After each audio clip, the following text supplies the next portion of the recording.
The alarm sang at 5 on the dot, a thin digital chirp that sliced the blue hush of my Alaskan bedroom. Outside, the half-light draped the snow in a pewter glow. My window fogged with my breath as the phone jittered across the nightstand. A timid manager's voice said my daughter-in-law had arrived with movers, claiming new ownership and immediate rights to my furniture. I didn't flinch. The heater hummed, a plow scuffed the street, and I listened to the quiet inside my chest. It wasn't fear. Not anger either. It was the clear, cold steadiness I learned from years of watching the sea. When a tide turns, it does not argue, it simply moves. I asked the manager, Mr. Pike, to let her in to take her identification properly, full name in the visitor log. Then I opened a small blue icon I had installed 3 weeks earlier, a security app that stitched my home into live squares of light. The lobby camera bloomed on my screen. There she was, Karina, Daniel's new wife of 5 months, wrapped in a glossy coat, hair scraped sleek, chin uplifted like a swan that forgot the lake can freeze. 3 movers towered behind her, all winter fabric and uncertainty. Karina's mouth formed confident shapes. This is my right. I own it now. I could not hear the sound, but I knew the script. People who practice control also rehearse certainty. I toggled to the 10th floor hallway feed. My door waited, quiet and ordinary, the way a shell hides the memory of a storm. Back to the lobby. Papers passed hands, a pen scratched a line, the elevator yawned open. As the doors slid together, I leaned into the headboard and felt my heartbeat quicken in the strangest way. Not dread, but anticipation, like the breath before the bow touches the violin. Upstairs, she would meet my mahogany table, my late husband's brass compasses, my paintings of gray water and small boats. She would also meet something else, the certainty of a woman who had already measured the angles and set the stage. I whispered into the room's soft chill, "Go on then, take what you came for." Outside, a pale band of light lifted over the bay, and the elevator climbed toward whatever would be next. That morning would be the tip of a thread I had started to pull months before, when kindness first arrived, tasting like sugar and sounding like help. I wasn't always this certain. For months earlier, I mistook the first crack in the ice for sunlight. Wait until you hear how it began. For months before that early call, my days moved with the gentle machinery of retirement. I had left the Northern Marine Institute 2 years prior, and the quiet had become a familiar companion. Coffee hissing at dawn, seals like dark commas on the harbor ice, the far hum of boats nosing toward deeper blue. My only child, Daniel, lived about half an hour away in Anchorage, designing systems for cargo vessels. On Sundays he phoned. Sometimes we talked, sometimes we simply let our breathing remind each other we were both still here. One Thursday, trimming the dry ends from my spider plant, I answered a call that carried a different kind of breeze. Daniel sounded lit from within. He had met someone smart, generous, a marketing whiz who had relocated from the lower 48. He said I'd love her. Hopefulness is a contagious thing. I let it touch me. A week later we met at a cedar-scented waterfront restaurant where the halibut wore a glaze like winter sun. I recognized her at once. Beauty has a certain posture, and Karina held it like a license. She reached for me as though we'd been acquainted for years, spoke in practiced warmth, and placed compliments like ribbon bows. It all felt very thoughtful until each kindness arrived wrapped with a faint sting. Alone up here must be hard at your stage of life. Brave though. The words slid off my coat and melted, or so I told myself. She prepared tea after dinner. Her special blend, calming, good for the heart. It tasted sweet but not sweet, something floral with a dull echo underneath. When the room tilted ever so slightly, I blamed old windows and a long day. My friend Martha, who had joined for dessert, phoned later and told me not to sip another thing from that woman's hand. I laughed then. Suspicion can be too heavy to carry home after a nice meal. Still, I lay awake noticing how Karina's smile never quite found her eyes. The weeks after brought check-ins and emojis, surprise soups and gentle rearrangements of my shelves. Helpful, helpful, helpful. Help can be a nursery that grows dependence in the prettiest pots. The more helpful she became, the smaller I was expected to feel, And soon my own son began speaking in her careful voice. Karina learned my rhythms like a fisherman learns the tide tables. A visit here, a text there, a bag of groceries left precisely where my knees would feel at first. She insisted on lowering any item above shoulder height, reminded me that ladders are not friendly to women of experience, and rehomed my late husband's compass collection to a more reachable shelf I never used.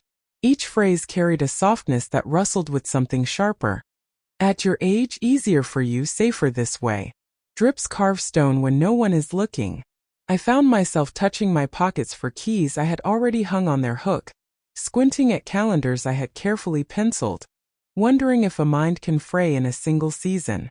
Daniel's calls grew shorter, then fewer. When he did ring, his sentences borrowed her turns. He suggested smaller places, communities with attendants, wider hallways, and bright emergency pull cords. Safety, he said, like a blessing. Safety echoed through rooms that had kept me for decades, and for the first time in years I felt the noise of other people's certainty buzzing at the edges of my own. Then came the whirlwind wedding.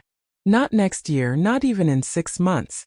A sprint down a pine-framed lodge with glass, snow, and music. I offered what I could to help, and they accepted with gratitude braided tight enough to hurt. The ceremony was beautiful in the way magazines are. Every corner tidy, each moment curated to suggest ease. I tried to stand inside the picture and feel its warmth.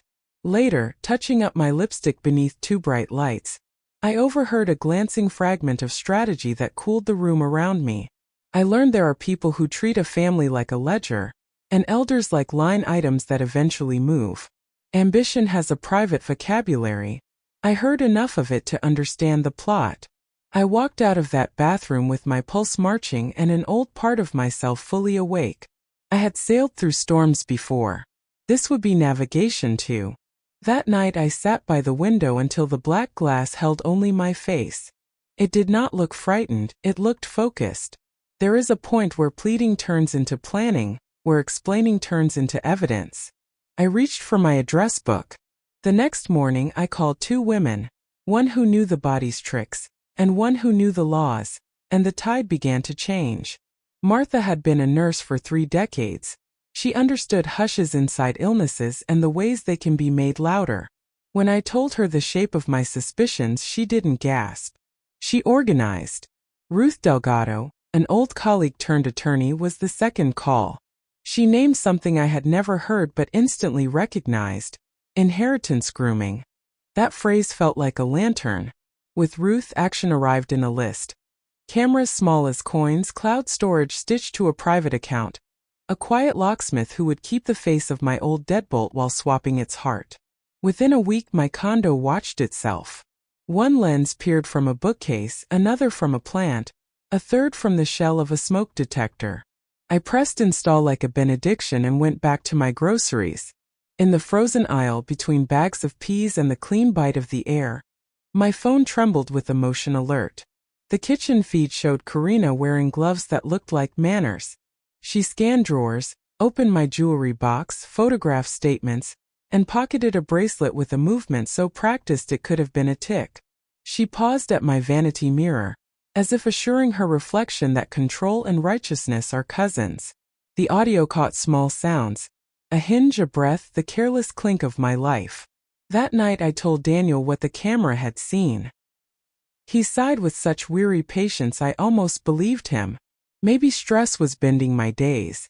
Maybe grief can make a woman misplace gold and trust.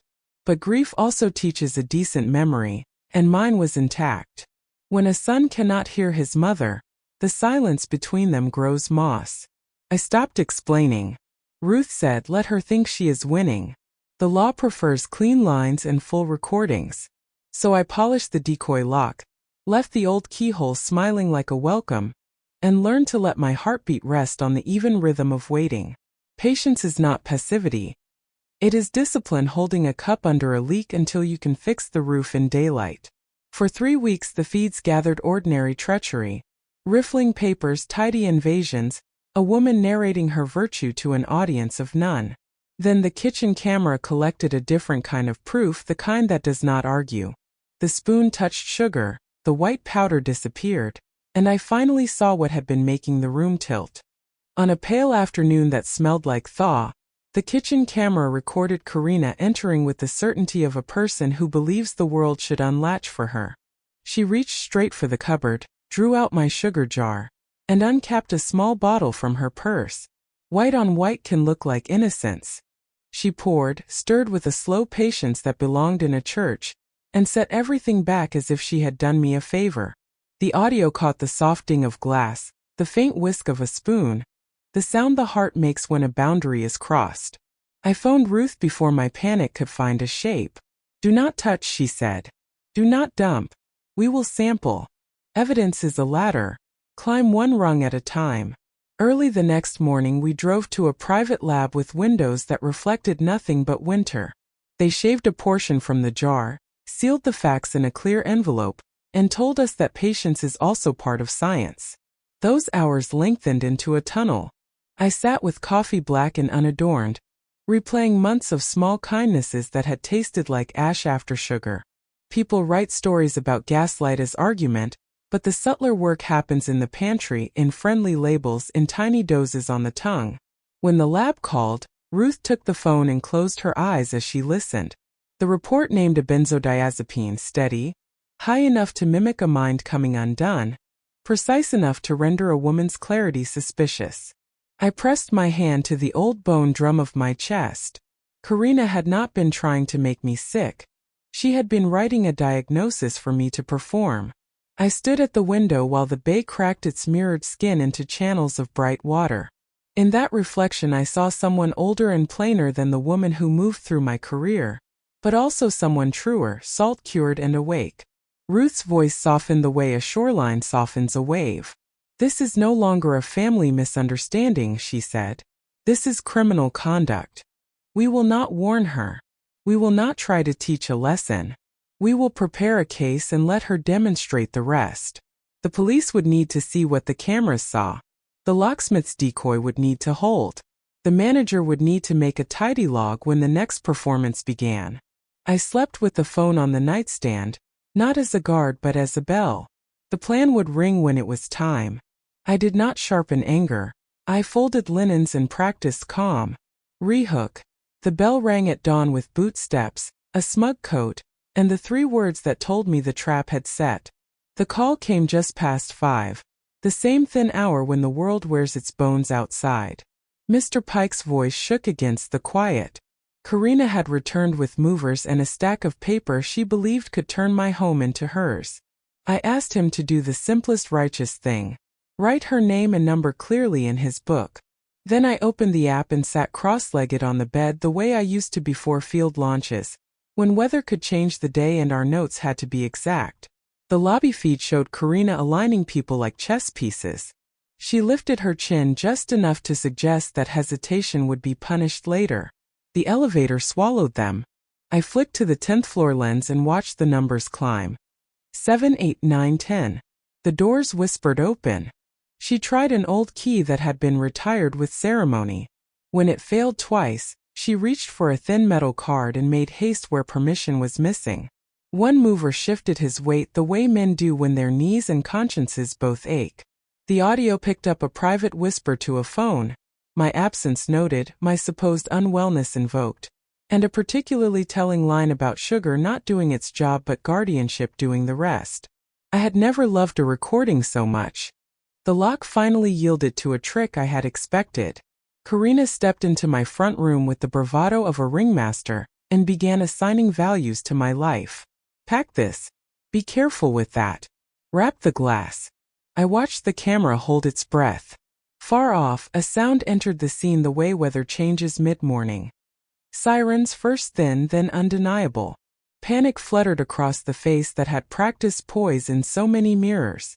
She ordered retreat, but the hallway had already filled with navy uniforms, voices declaring presence, hands directing stillness. The movers lifted their palms to a ceiling that did not care about their pay rate. Karina's purse fell open like a surprised mouth. On my screen, officers gathered the elements that mattered. The log with the signature, the key scraped raw, the door bruised by entry, the live proofs, the private call now public. My phone buzzed, Ruth saying the words I had rehearsed for and dreaded. "They're there. It's clean. It's enough." I watched them guide Karina out through the lobby, whose camera kept watching after the scene had gone quiet.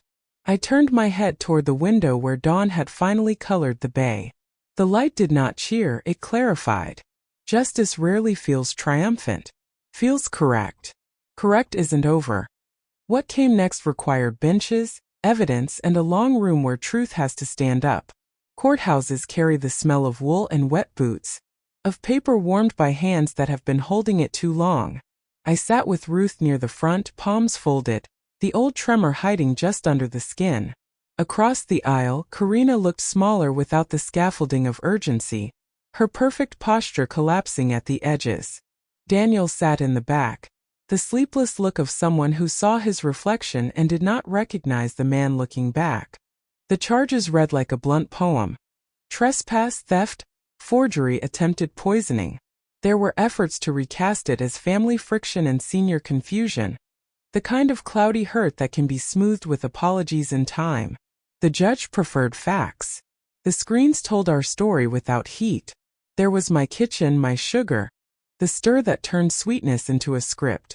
There was the hallway, the key that did not belong to the present, the call that named guardianship as an easier door. There were the lab numbers, tidy and devastating, and the testimony from a psychologist who had evaluated me with patience and the sort of kindness that does not condescend. Cognitively sound, he said. Capable. Entirely. Arguments shriveled in that light. Even the court clerk paused her pen. Ruth's hand, warm on my sleeve, pressed once like a tiny anchor. When Karina finally stood to speak, the words that had caged me for months tried to fly another lap around the room. Love. Help. Misunderstood. Jokes. But recordings are not easily embarrassed.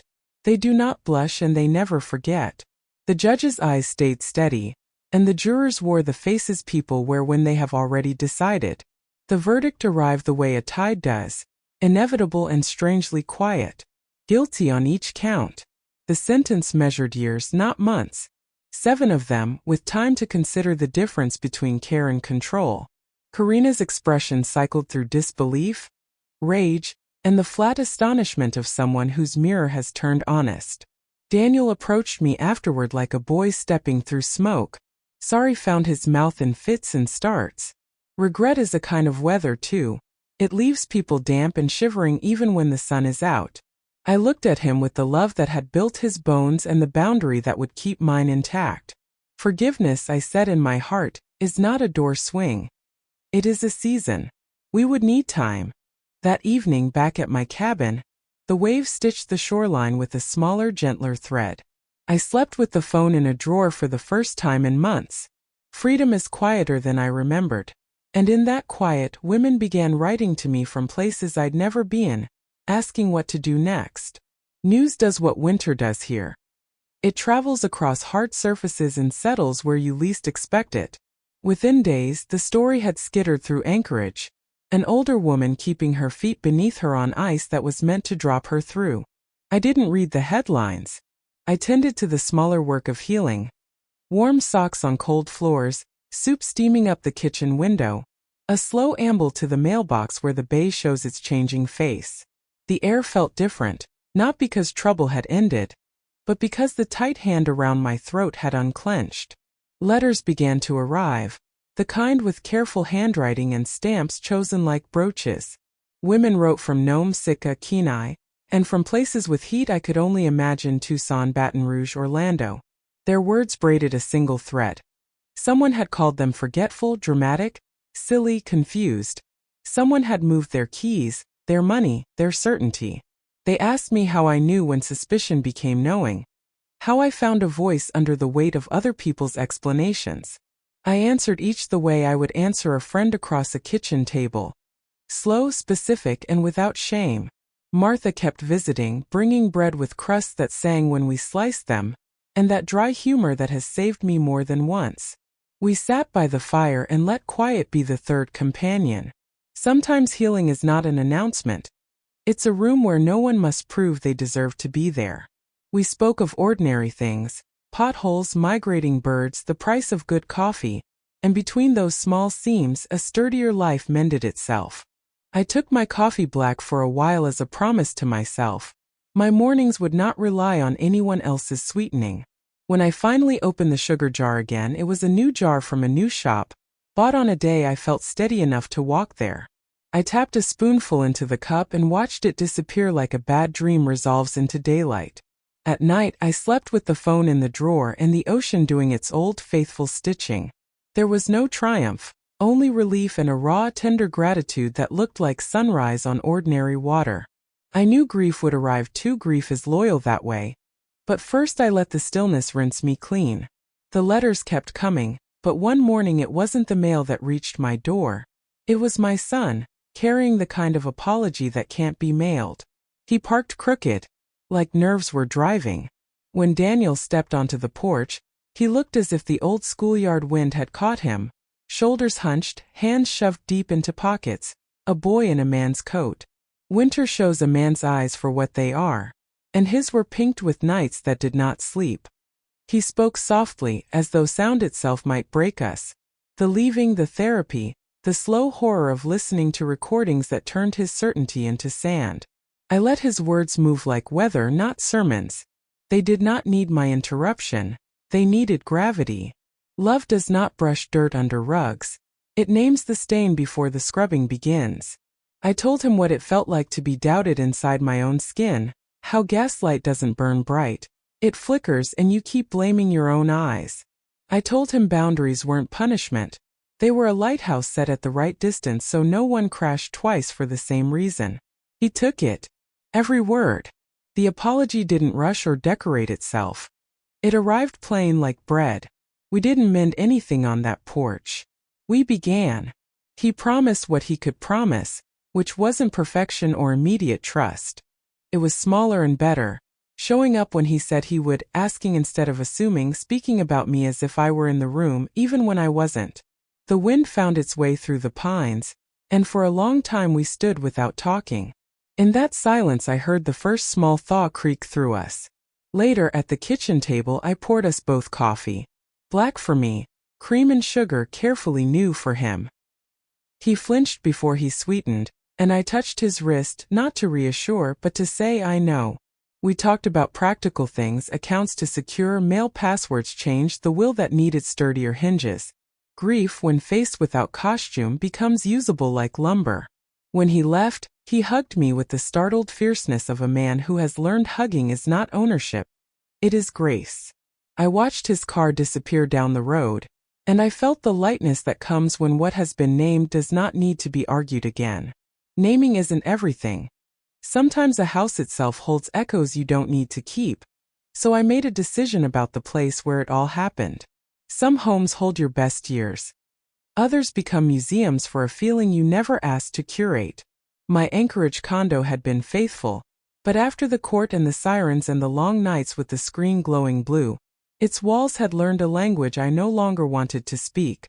I called a realtor with the steady voice of a woman who has already decided, packed boxes in slow circles, and took one last walk through each room the way you say farewell to a shoreline that raised you. I kept the useful things and gave away the rest.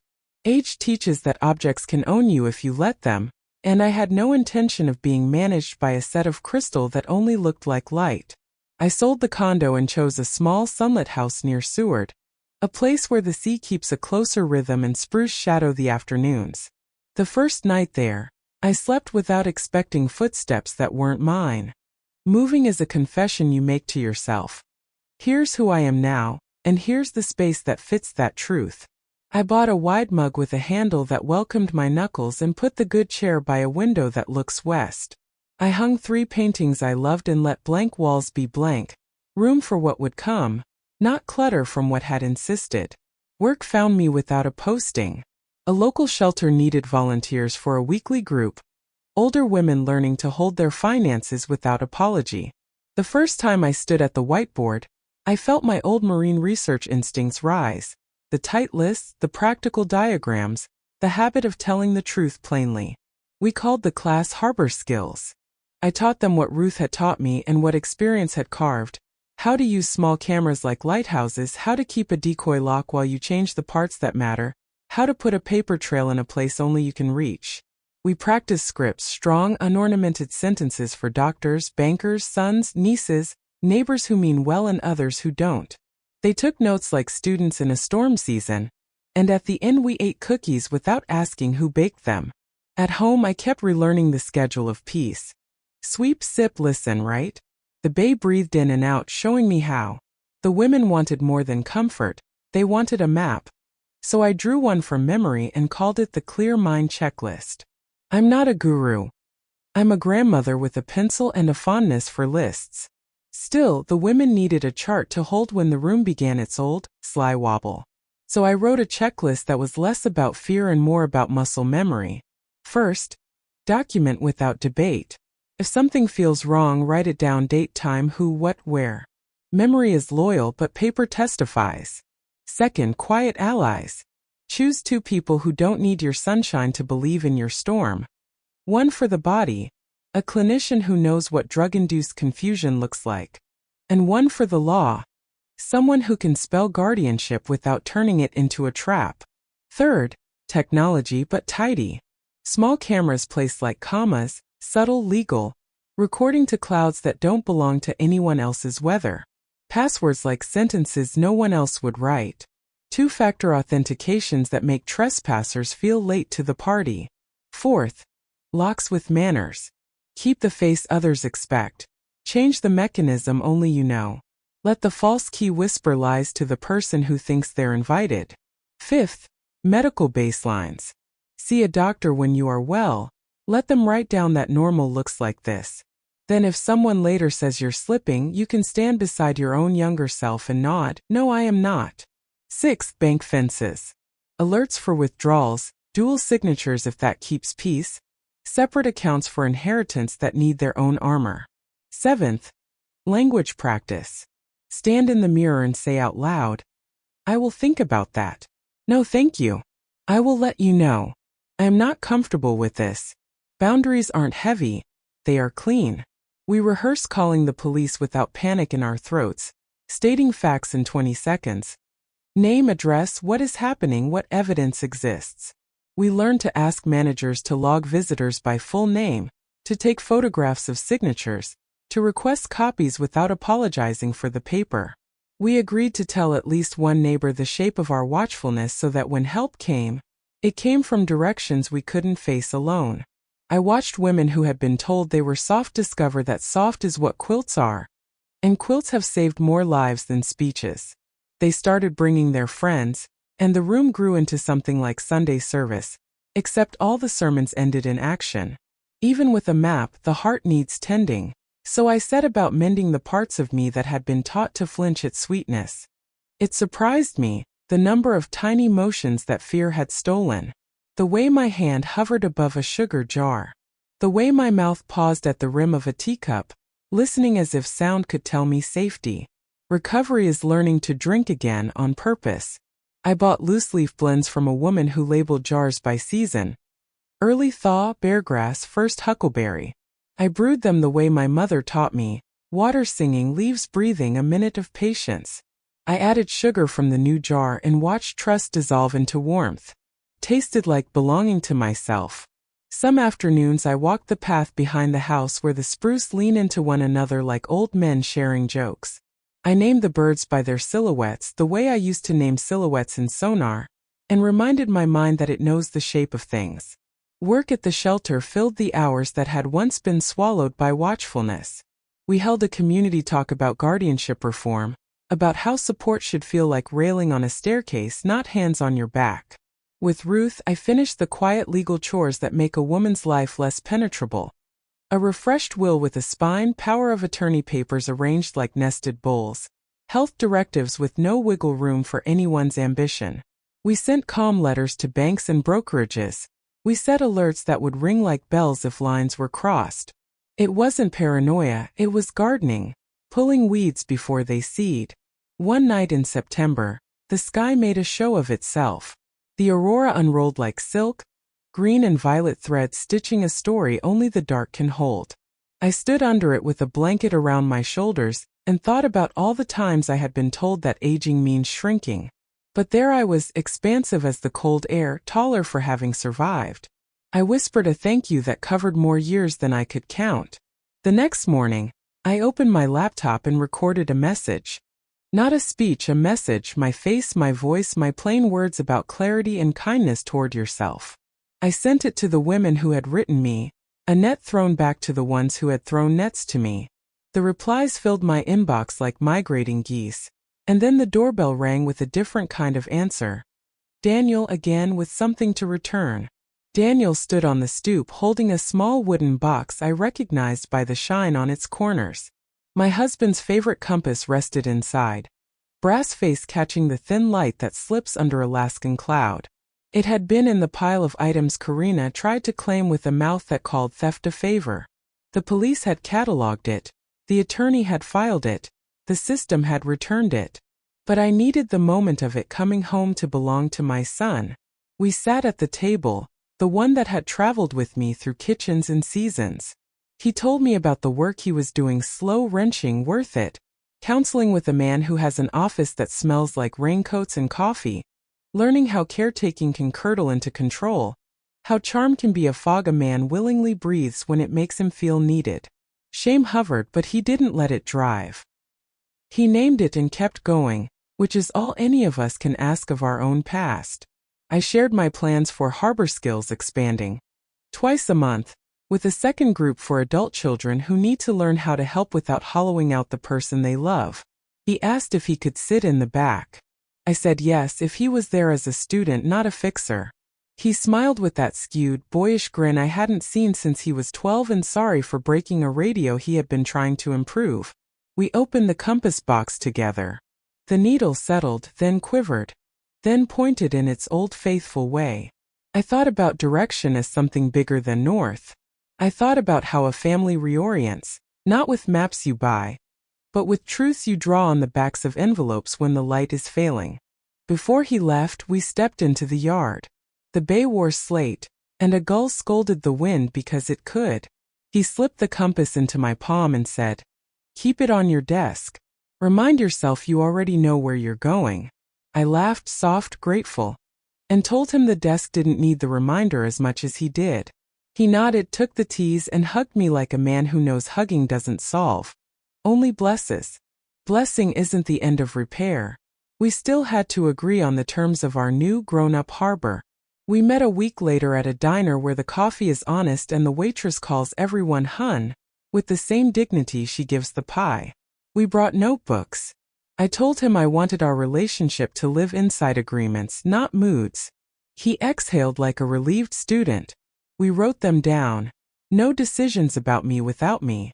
No speaking of my mind as if it were a rumor. When concern rises, bring it like data, not prophecy. Dates, examples, what you saw or heard. If you're offering help, name the task and the time limit. I'll accept what fits and refuse what doesn't, and neither answer is an insult. He added his own boundary. If I go quiet, don't imagine it means I've stopped loving you. Ask. We laughed at how simple and how hard that would be. We set a standing Sunday call, short, steady, sacred, and agreed to skip it only for truly good reasons. Fish biting, roads closed, illness, and Aurora that refuses to be watched alone. He told me journalists were still sniffing around. I said they could keep sniffing. I was done letting other people's curiosity decorate my days. If the story helped someone, it would be because I told it my way in rooms where people's lives, not clicks, sat on the line. He nodded. Pride is a quieter thing when it's clean. We paid the bill and left too much tip. Outside, the wind had a knife in it, the kind that tells you winter is pulling up a chair.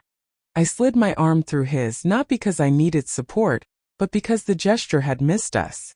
We walked to our cars in a silence that didn't ache. At home, I put the compass on the desk and opened the window a crack. The house breathed in spruce and salt.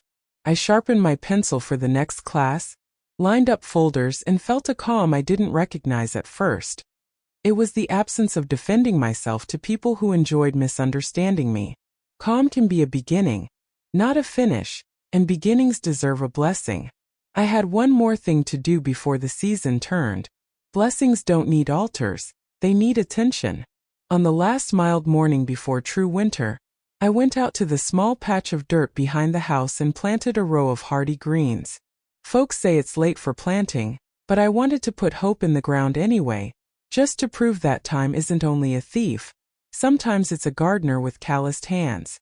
I pressed each seed into the soil and thought about all I'd pressed into other ground these past months.